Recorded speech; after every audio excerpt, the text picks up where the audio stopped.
दया का महत्व। किसी गांव में दो मित्र रहते थे। उनके नाम थे दयालु और कृपालु। संयोगवश कहो या भाग्यवश, वे दोनों जो भी काम करते वो काम बिगड़ जाता। उन्होंने नौकरी की तो वह छूट गई, मकान बनाने लगे तो दीवारें ढह गई, बच्चों को पढ़ने स्कूल भेजा तो बीमार पड़ गए। इस तरह वे जो भी काम करते उसमें उन्हें निराशा और असफलता ही हाथ लगती। एक दिन वे दोनों दुखी होकर एक पंडित जी के पास गए और बोले, पंडित जी, हमारा भाग्य बहुत खराब है, हम जो काम करते हैं वह बिगड़ जाता है। और उन्होंने सारी आप बीती पंडित जी को सुनाई और अंत में बोले, आप कृपा करके हमें कोई ऐसा उपाय बताइए जिससे हमारा भाग्य सुधर जाए और हमें सफलता प्राप्त हो। यह सुनकर पंडित जी बोले, तुम दोनों तीर्थ यात्रा करो, इससे तुम्हारा भाग्य भी सुधरेगा और सफलता भी मिलेगी। दोनों मित्र अपने अपने घर गए और आवश्यक सामान जैसे कपड़े, रुपए, पैसे, दवाई आदि लेकर चल दिए तीर्थ यात्रा पर। जब वे जा रहे थे, रास्ते में बियड जंगल आया। वहां पर उन्होंने देखा कि कुत्ता घायल अवस्था में पड़ा हुआ दर्द से कराह रहा है। शायद उसे जब वे जा रहे थे रास्ते में, शायद उसे किसी खूंखार जंगली जानवर ने घायल किया था। यह देखकर दयालु को उस पर दया आ गई। वो अपने साथ थोड़ा दूध लाया था। सबसे पहले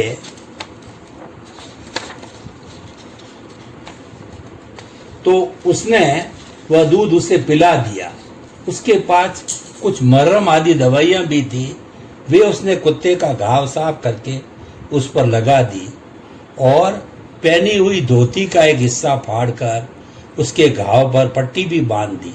अब वह कुत्ता बड़ी राहत महसूस कर रहा था। कृपालु खड़ा खड़ा सब मांजरा देख रहा था और अंत में दयालु से बोला, देख भाई दयालु, अब तू मुझे स्पर्श मत करना, क्योंकि अभी अभी तूने जिस प्राणी का उपचार किया है न यह बहुत ही अपवित्र होता है। इसे हाथ लगाने से तुम भी अपवित्र हो गया है। और हाँ, एक बात और सुन ले, अब मेरी तीर्थ यात्रा भी सफल नहीं होगी। देवता भी तेरे से नाराज हो जाएंगे, वे भी तुझे फल नहीं देंगे। यह सुनकर दयालु थोड़ा मुस्कुराया और बोला, अच्छा ठीक है, चलो आगे चलते हैं।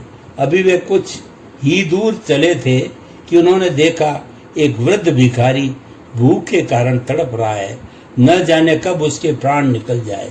यह देखकर दयालु द्रवित हो गया। उससे उसका दुख देखा न गया और थैले में से अपने लिए लाई हुई रोटी निकालकर उसे देने लगे।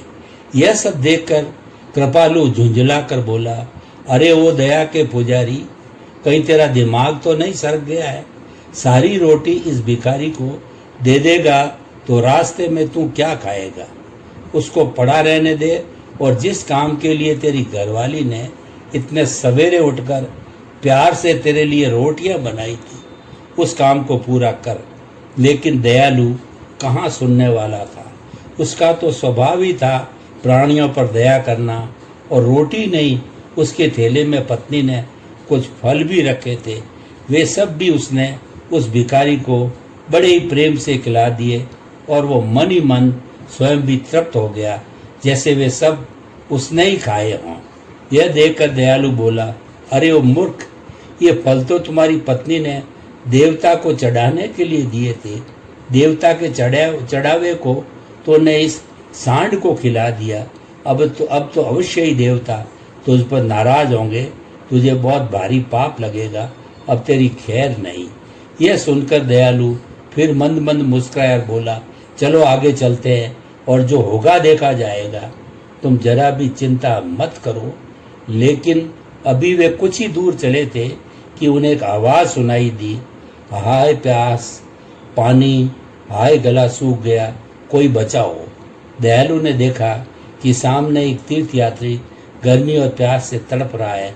वो भागकर यात्री के पास पहुंचा और तुरंत थैले में से अपनी पानी की बोतल निकालकर सारा पानी यात्री को पिला दिया।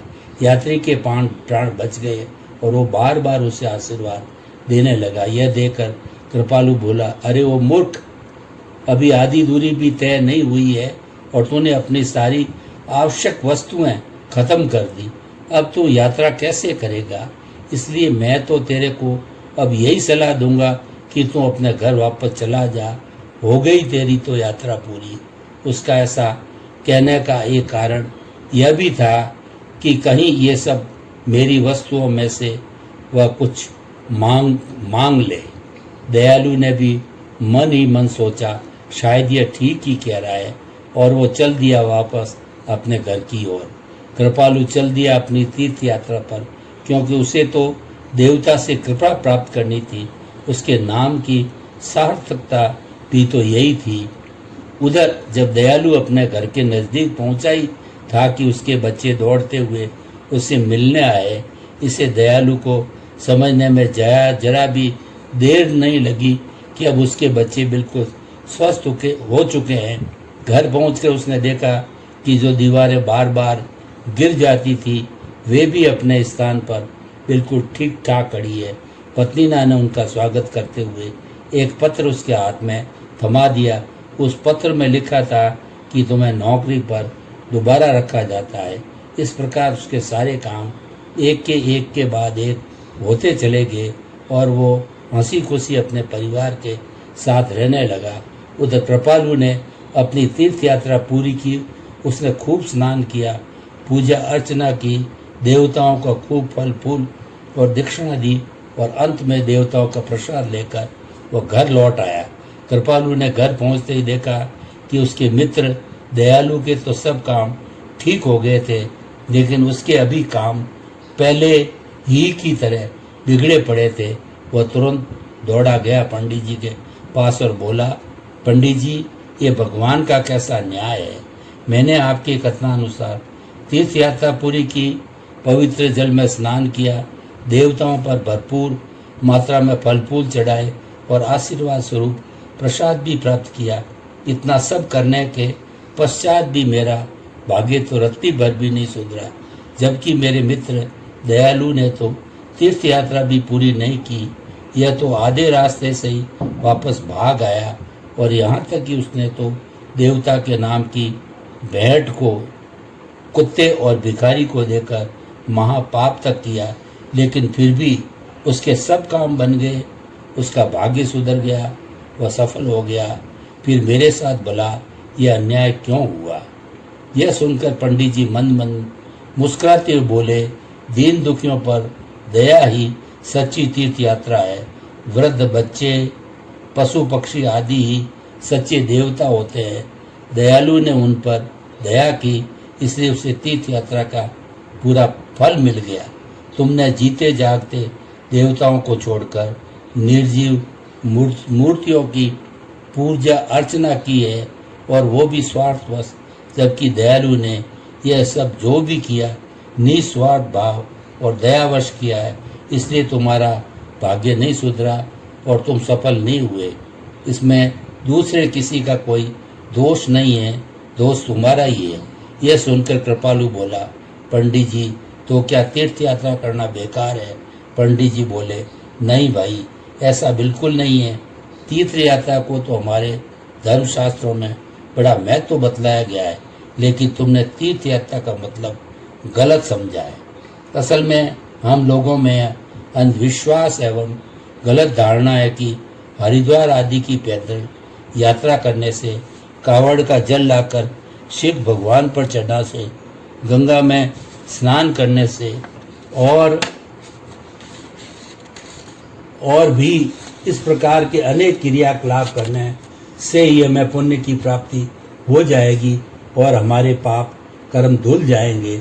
जबकि तीर्थ का असली अर्थ तो है अच्छे और भलाई के काम करना।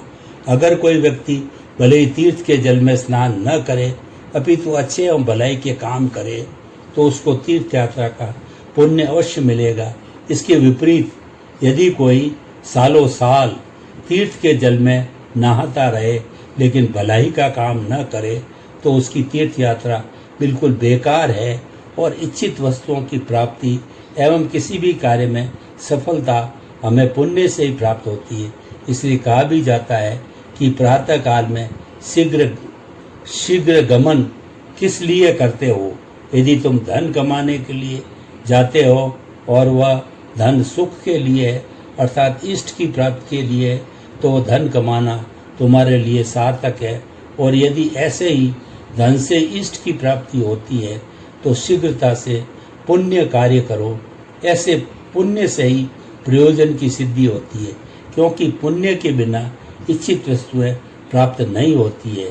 धर्म, अर्थ, काम और मोक्ष ये वास्तव में स्पष्ट जीव के हित के लिए संसार में प्रसिद्ध है। इस स्वर्ग और मोक्ष के कारणभूत धर्म से इंद्रिय सुख की प्राप्ति का कारणभूत धन प्राप्त होता है। धन से इच्छित वस्तुओं की प्राप्ति होती है। ऐसा समझ कर हे जीव, तू पुण्य को अर्जित कर।